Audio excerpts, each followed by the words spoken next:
I want to preface my thinking and my understanding for this by relying on the work of Dr. Jessica Hernandez.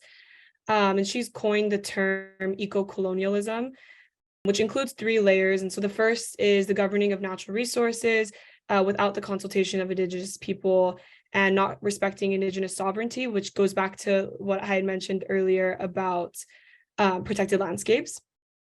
The second is the severe altering of landscapes because of settler colonialism and the ideologies that it's produced, which includes climate change. The third is the lack of resources offered to Indigenous peoples and communities of color that are already experiencing decreased biodiversity, climate change impacts, and displacement. And so I think for me, another concern with Half Earth poses this question of where are people going to go, and will this displace people, specifically Indigenous people? And I think a lot of answers to like caring for land and ensuring that that doesn't happen can be answered through this idea of kincentric ecology. But I guess to specifically answer the question of what we do with the other 50% of land, I have a few ideas, but I think I mostly have questions.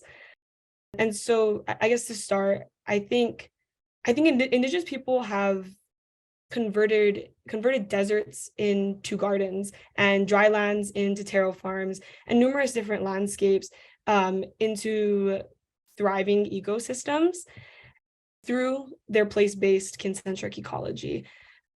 I believe that creating the opportunity for Indigenous stewardship on both sides of the half Earth, both 50%, can protect biodiversity, create biodiversity, and also use land for what was mentioned earlier about carbon sequestration, which brings me to my next point. But I also want to highlight that I know that natural climate solutions and carbon sequestration is highly debated and heavily politicized. And so I'm not sure that there's a right answer for this. And I'm sure that many different people on the panel and viewers as well have different opinions on it. So I guess my next point is that we can use some of this land for quote unquote natural climate solutions and carbon sequestration, and especially for clean energy technology initiatives, so long as they're executed in a manner that is A, consulting the surrounding Indigenous and rural communities, and B, is something that is economically beneficial for those communities, meaning that the energy and the revenue stays either within that community or grants them the autonomy to figure out what they want to do with that energy. And I think actually a poor example of a clean energy initiative that that didn't remain in a community was actually what happened in my hometown in Kuhuku, Oahu.